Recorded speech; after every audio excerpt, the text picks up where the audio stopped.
Genesis chapter 37. And Jacob dwelt in the land wherein his father was a stranger, in the land of Canaan. These are the generations of Jacob. Joseph, being 17 years old, was feeding the flock with his brethren. And the lad was with the sons of Bilhah, and with the sons of Zilpah, his father's wives. And Joseph brought unto his father their evil report. Now Israel loved Joseph more than all his children, because he was the son of his old age. And he made him a coat of many colors.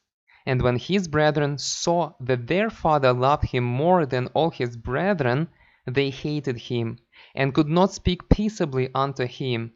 And Joseph dreamed a dream, and he told it his brethren, and they hated him yet the more. And he said unto them, Hear, I pray you, this dream which I have dreamed. For behold, we were binding sheaves in the field, and lo, my sheaf arose and also stood upright. And behold, your sheaves stood round about and made obeisance to my sheaf.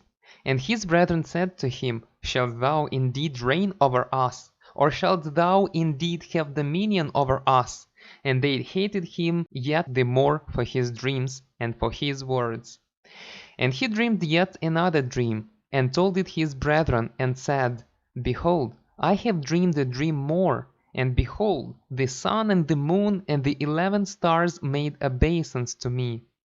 And he told it to his father and to his brethren. And his father rebuked him and said unto him, What is this dream that thou hast dreamed? Shall I and thy mother and thy brethren indeed come to bow down ourselves to thee to the earth?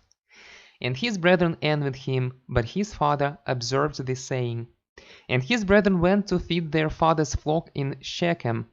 And Israel said unto Joseph, Do not thy brethren feed the flock in Shechem? Come, and I will send thee unto them. And he said to him, Here am I.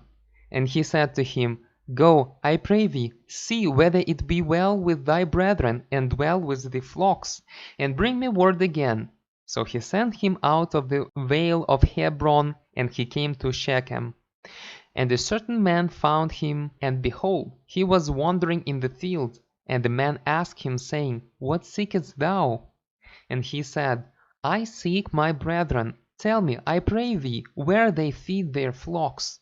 And the man said, They are departed hence, for I heard them say, Let us go to Dothan. And Joseph went after his brethren, and found them in Dothan. And when they saw him afar off, even before he came near unto them, they conspired against him to slay him. And they said one to another, Behold, this dreamer cometh. Come now, therefore, and let us slay him, and cast him into some pit, and we will say, Some evil beast hath devoured him, and we shall see what will become of his dreams. And Reuben heard it, and he delivered him out of their hand, and said, Let us not kill him.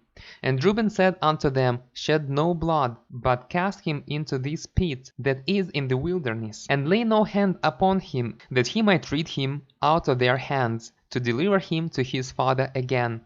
And it came to pass, when Joseph was come unto his brethren, that they stripped Joseph out of his coat of many colors that was on him. And they took him and cast him into a pit, and the pit was empty, there was no water in it. And they sat down to eat bread. And they lifted up their eyes and looked, and behold, a company of Ishmaelites came from Gilead with their camels bearing spicery, and balm and myrrh, going to carry it down to Egypt. And Judah said unto his brethren, What profit is it if we slay our brother and conceal his blood? Come, and let us sell him to the Ishmaelites, and let not our hand be upon him, for he is our brother and our flesh. And his brethren were content. Then there passed by Midianites merchantmen, and they drew and lifted up Joseph out of the pit, and sold Joseph to the Ishmaelites for 20 pieces of silver. And they brought Joseph into Egypt. And Reuben returned unto the pit, and behold, Joseph was not in the pit, and he rent his clothes. And he returned unto his brethren, and said, The child is not, and I, whither shall I go? And they took Joseph's coat, and killed the kid of the goats, and dipped the coat in the blood. And they sent the coat of many colors, and they brought it to their father, and said, This have we found. Know now whether it be thy son's coat or no. And he knew it, and said, It is my son's coat. An evil beast hath devoured him. Joseph is without doubt rent in pieces. And Jacob rent his clothes, and put sackcloth upon his loins, and mourned for his son many days. And all his sons and all his daughters rose up to comfort him, but he refused to be comforted, and he said, For I will go down into the grave unto my son mourning. Thus his father wept for him. And the Midianites sold him into Egypt unto Potiphar, an officer of Pharaoh's, and captain of the guard.